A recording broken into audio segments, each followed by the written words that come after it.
Study IQ IAS, अब तैयारी हुई अफोर्डेबल।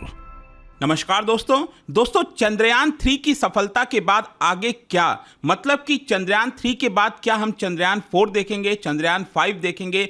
उसके पहले मैं आपको बता दूं कि यहां पर काफी चर्चा हो रही है भारत के इसरो और जापान का जो जैक्सा है उनके साथ मिलकर एक बड़ा प्लान लॉन्च किया जा रहा है मून के लिए। आप देख सकते हैं Chandrayaan 3 on moon, India to shift focus on Chandrayaan 4 with Japan. तो ये है क्या एग्जैक्टली कौन से लूपेक्स मिशन की यहां पर बात हो रही है? ये मिशन के अंदर सबसे इंपॉर्टेंट चीजें क्या होंगी? भारत क्या कंट्रीब्यूट करेगा, जापान क्या कंट्रीब्यूट करेगा, कब तक ये हो पाएगा? काफी कुछ जानने को इस वीडियो में, चलिए आगे बढ़ते हैं। लेकिन उससे पहले ध्यान रखिएगा, आप में से जितने भी लोग यूपीएससी 2024 की प्रिपरेशन कर रहे हैं, हमारा 3 लाइव बैच स्टार्ट हुआ है। प्योर इंग्लिश में, प्योर हिंदी या फिर इंग्लिश, कोई भी लेना चाहते हैं हमारे वेबसाइट ऐप पर जाइए, कमेंट सेक्शन में इसका लिंक है, वहां पर जाकर यूज करना है कोड अंकित लाइव। ये कोड इस्तेमाल करने से आपको मैक्सिमम डिस्काउंट मिलता है। और ध्यान रखिएगा, इन बैचेस में आपको प्रीलिम से लेकर इंटरव्यू तक की सारी तैयारी कराई जाती है, कुछ भी और लेने की आवश्यकता नहीं पड़ेगी। लास्ट डेट इसके अंदर एडमिशन लेने का है 31 अगस्त।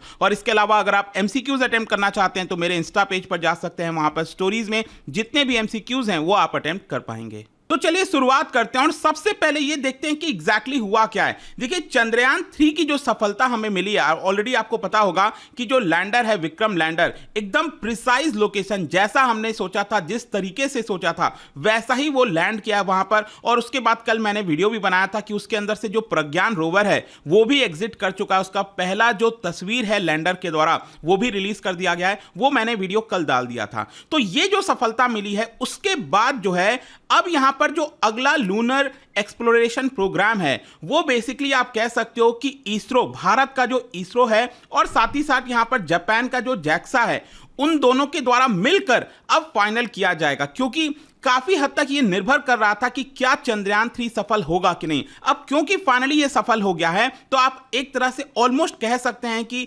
भारत और जापान के बीच में ये वाला जो मिशन है जिसका नाम है लूपेक्स, वो बहुत जल्द इसका अनाउंसमेंट किया जाएगा। और लूपेक्स का मतलब क्या हुआ? Lunar polar exploration. तो इसके नाम से आप समझ पा रहे होंगे, लूनर पोलर एक्सप्लोरेशन मतलब कि जो चांद का जो पोलर रीजन है, जो नॉर्थ पोल का एकदम ऊपर वाला पार्ट या फिर साउथ पोल का एकदम नीचे वाला पार्ट, हम उसकी बात करें। देखो भारत का ये जो चंद्रयान 3 का जो लैंडर है वो लैंड तो किया है, वो साउथ पोल के नजदीक किया है।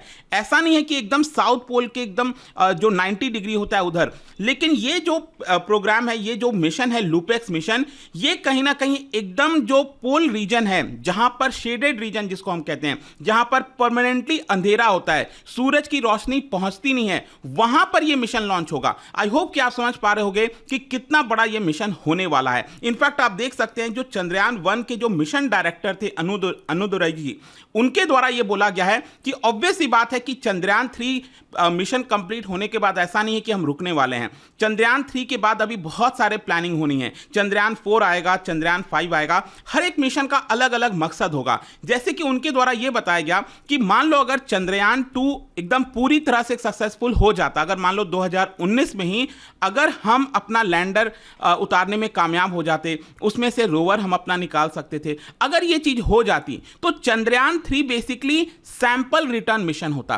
क्योंकि हमारा चंद्रयान 2 पूरी तरह से सक्सेसफुल नहीं हो पाया था, इसकी वजह से हमें वापस से चंद्रयान 3 के अंदर लैंडर उतारा गया और रोवर उसमें से निकाला गया, प्रज्ञान रोवर। लेकिन जो चंद्रयान 4 होने वाला है वो एक तरह से आप कह सकते हो वो सैंपल रिटर्न मिशन होगा।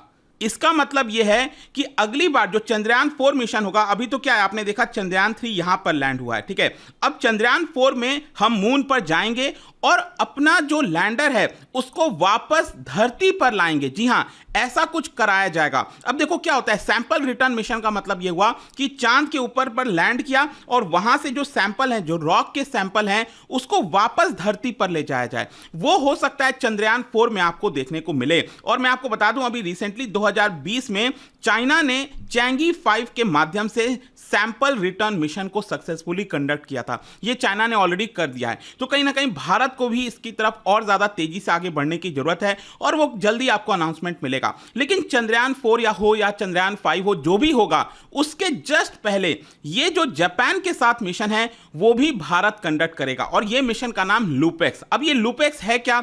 देखो, यहां पर भारत का इसरो और जापान की जो स्पेस एजेंसी है जैक्सा, उन दोनों के द्वारा मिलकर मिलकर पोलर रीजन में एक्सप्लोर किया जाएगा। देखो अगर आप चांद को देखोगे ना, जो साइड हमें हमेशा दिखता है उसको हम कहते हैं नियर साइड। ये वाला जो आप देख रहे हो ना, ये है आपका नियर साइड। और जो साइड हमें नहीं दिखता, आपको पता होगा जिस तरह से प्लेसिंग है भारत, जो पृथ्वी हो गया, चांद का जो फेस दिखता है हमें, तो इस तरह से ये रिवॉल्व करता है कि चांद का हमें एक ही साइड दिखता है। आई एम श्योर कि ये तो चीज आपको पता होगा। तो जो फेस साइड हमें दिखता है उसको हम कहते हैं नियर साइड, और जो साइड हमें नहीं दिखता उसको हम कहते हैं फार साइड। ये आप देख सकते हो यहां पर तो और ज्यादा क्रेटर्स वगैरह हैं, छोटे बड़े इतने सारे आपको क्रेटर्स देखने को मिलेंगे, ठीक है। और ये बेसिकली जो दाग टाइप का आप देख रहे हो, इसे कहते हैं ना चांद में भी दाग है, तो वो बेसिकली यहां पर आपको नियर साइड की तरफ देखने को मिलता है। खैर मैं बात कर रहा हूं कि जो जैक्सा के साथ हमारा मिशन होगा वो पोलर रीजन के लिए होगा। मतलब ऊपर जो आप पोलर रीजन एकदम देख रहे हो ना, वहां पर होगा, या फिर नीचे की तरफ हो सकता है, डिपेंड करता है। ये अनाउंसमेंट किया जाएगा, मोस्ट प्रॉब्ली मुझे लगता है कि ये साउथ पोल साइड ही होगा। अब देखते हैं एग्जैक्टली क्या अनाउंसमेंट होता है। लेकिन इसका मकसद क्या है? देखो इसमें 3 मेन मकसद है, आपको पता होना चाहिए। पहला इसमें यह है कि क्या हम अपना लॉन्ग टर्म का कोई बेस बना सकते हैं वहां पर कि नहीं बना सकते हैं, मतलब उसकी खोज करना कि क्या अगर मान लो कल के डेट में अगर हम परमानेंट कोई बेस बनाना चाहें चांद पर, ठीक है, कुछ एक बिल्डिंग जैसा स्ट्रक्चर खड़ा करना चाहें, कुछ भी एक टेंट वगैरह लगाकर अगर हम कुछ कर सकें ऐसा, क्या वो पॉसिबल है कि नहीं, क्या उसके लिए करना होगा। तो एक तो उसकी उम्मीद के लिए यहां पर देखा जाएगा। फिर दूसरा यहां पर जो नॉलेज है regarding lunar water ice resources, again ये सबसे इंपॉर्टेंट है कि अगर मान लो हमें मार्स पे कोई मिशन भेजना है, कहीं पर भी कोई दूसरा मिशन भेजना है, तो पहले हम उसको चांद पर भेजेंगे और वहां पर रीफ्यूएल करके हम आसानी से दूसरे ग्रहों पर जा सकते हैं। तो क्या वहां पर वाटर की एबिलिटी है, कितनी है, किस तरह की है, वो देखी जाएगी। और इसके साथ साथ ये भी एक्सप्लोर किया जाएगा कि जो प्लैनेटरी सरफेस एक्सप्लोरेशन टेक्नोलॉजीज हैं, जैसे कि वेहिकुलर ट्रांसपोर्ट हो गया, मतलब कि जो हम ट्रांसपोर्टेशन यहां पर भेज रहे हैं, जो रॉकेट वहां पर भेजा जा रहा है, फिर वहां से दूसरी जगह ले जाना, ओवरनाइट स्टे करना, वो सारी जो पॉसिबिलिटीज हैं उसको भी तलाशने की कोशिश की जाएगी। अब इसका जो मेन मकसद होगा लुपेक्स मिशन का, उसमें एक जो इंपॉर्टेंट चीज है वो ये है कि जो क्वालिटी और क्वांटिटी है वाटर रिसोर्सेज का, ये देखना, ये सबसे इंपॉर्टेंट है कि किस तरह की क्वालिटी है वाटर रिसोर्सेज की और कितनी क्वांटिटी है, ये यहां पर देखा जाएगा। और इसके अंदर बिगेस्ट चैलेंज क्या होने वाला है, देखो यहां पर मैंने आपको बताया कि पोलर रीजन में इसको भेजा जाएगा। और यहां पर क्या होता है ना, एकदम ऊपर या नीचे, ये आपका कुछ एरियाज ऐसे होते हैं जो एकदम परमानेंटली शेडेड होते हैं, मतलब कि वहां पर सूरज की रोशनी नहीं पहुंचती। अब सूरज की रोशनी नहीं पहुंचती मतलब अब मान के चलो जैसे कि अभी जो हमने मिशन भेजा उसमें तो हमने यहां पर सोलर पैनल लगा दिए, तो सूरज की रोशनी आती है, तो इस तरह से वर्क करता है ये। मान लो ऐसे रीजन में हम भेज रहे हैं जहां पर सूरज की रोशनी आती ही नहीं है, तो हमें कोई ना कोई दूसरा जो ऑल्टरनेटिव पावर सप्लाई का जो ऑप्शन है वो हमें देखना होगा। तो उसके अंदर हो सकता है कि ऑन बोर्ड कोई बैटरी लगी हो, मतलब कि कुछ ये डिफरेंट प्रकार का देखने को मिलेगा। वहां पर उसके अंदर ऑलरेडी बैटरी मौजूद होगी और वो बैटरी के माध्यम से उसको चलाया जाएगा, ठीक है। ये डिपेंड करता है। तो लैंडर और इस तरह का वो काफी डिफरेंट हमें देखने को मिल सकता है जो हम जापान के साथ मिशन लॉन्च करेंगे। और इसके अंदर भारत का कंट्रीब्यूशन क्या है, देखो जापान का कंट्रीब्यूशन शायद ये होगा कि वो लोग अपना रोवर और जो व्हीकल है, लॉन्च व्हीकल और रोवर, वो यहां पर भेजेंगे। और जो लैंडर है, ये वाला जो लैंडर है, वो भारत अपनी तरफ से कंट्रीब्यूट करेगा, क्योंकि अभी आपने देखा है कि भारत का जो लैंडर है वो सक्सेसफुली लैंड कर गया है, तो कहीं ना कहीं वो एक्सपर्टाइज भारत के पास आ गई है और बहुत अच्छे से हमने यहां पर किया सॉफ्ट लैंडिंग। और इसके साथ साथ जापान भी अगले हफ्ते इसका टेस्ट करने वाला है। आपको पता होगा इसी महीने के एंड में यहां पर जो जापान है वो अपना खुद का मून मिशन, ठीक है, वो यहां पर भेज रहा है। अब वो भी देखा जाएगा काफी क्लोजली कि कितना वो सक्सेसफुल हो पाता है कि नहीं। खैर इसके अलावा जो Ahmedabad based physical research laboratory है, जो कि एक ऑटोनोमस यूनिट है डिपार्टमेंट ऑफ स्पेस का, उन्होंने प्रपोज किया है मल्टीपल इंस्ट्रूमेंट की। जो लुपेक्स मिशन के अंदर हम कई सारे इंस्ट्रूमेंट लगाना चाहते हैं ताकि कई चीजों की जो टेस्टिंग है वो यहां पर कर सकें। तो ये हो गया। अब नेक्स्ट यहां पर इसरो के लिए इमीडिएट बेसिस पर क्या है, देखो अभी इमीडिएटली क्या है इसरो के लिए, वो है आदित्य L1।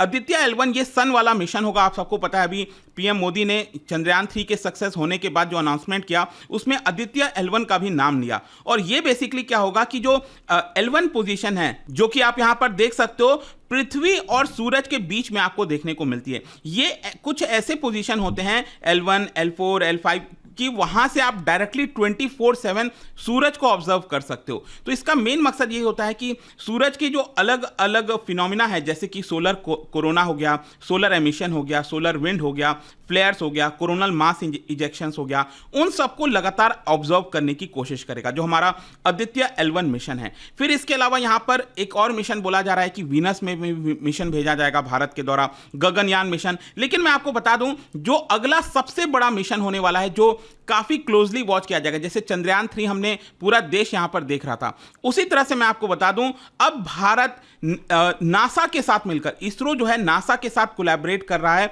और ह्यूमन स्पेस फ्लाइट मिशन भेजा जाएगा। अब इसमें क्या है कि आपको समझना है कि 40 साल पहले जो राकेश शर्मा है वो गए थे, भारत पहले भारतीय बने थे जो कि स्पेस में गए थे। अब उसके बाद से आप देख सकते हो यहां पर वो हमने किया था रशिया के साथ मिलकर, ठीक है, राकेश शर्मा जी को जो भेजा गया था। अब जो है यहां पर स्पेस ह्यूमन स्पेस फ्लाइट जो मिशन भेजा जा रहा है, इसरो और नासा मिलकर भेजेंगे और ये काफी इंपॉर्टेंट होने वाला है। आगे चलकर जो गगनयान मिशन वगैरह में सारी चीजें जो होंगी उसमें काफी इंपॉर्टेंट हेल्प करेगा, काफी ज्यादा मदद करेगा ये। तो फाइनली कंक्लूजन ये निकलता है कि भारत जापान का जो मिशन है वो कहीं ना कहीं दोनों देश की जो कोलैबोरेशन है उसको और मजबूत करने वाला है, और ज्यादा जो हमारे एक्सपर्टाइज हैं, जो हमने सीखा है मून को लेकर, वो हम शेयर करेंगे। तो देखते हैं किस तरह से चीजें होती हैं। काफी कुछ होने वाला है स्पेस के अंदर, काफी सारे मिशंस अभी आने वाले हैं एंड आई एम श्योर कि आप सभी लोग इसको लेकर भी एक्साइटेड होंगे। जाने से पहले एक इंटरेस्टिंग क्वेश्चन, क्या बता सकते हो भारत का पहला एक्सपेरिमेंटल सैटेलाइट लॉन्च व्हीकल ये कौन सा था? इसका राइट आंसर आप सबको पता है, मेरे इंस्टाग्राम पर तो मिलेगा ही, वहां पर अगर आप नहीं हो कोई बात नहीं, टेलीग्राम से ले सकते हैं इसका सही उत्तर। मैं कई सारे जो एमसीक्यूज हैं वो यहां पर स्टोरीज में डालता रहता हूं। बाकी अगर आपको पीडीएफ चाहिए तो टेलीग्राम पर आइए, अलग अलग सोशल मीडिया पर आप जुड़ पाओगे। और जैसा मैंने आपको बताया, यूपीएससी की अगर आप तैयारी कर रहे हो, just use the code Ankit live to get maximum discount and I hope कि वीडियो आपको पसंद आया होगा। मिलता हूं आपसे next time, till then thank you very much, see you soon. Study IQ IAS, अब तैयारी हुई अफोर्डेबल।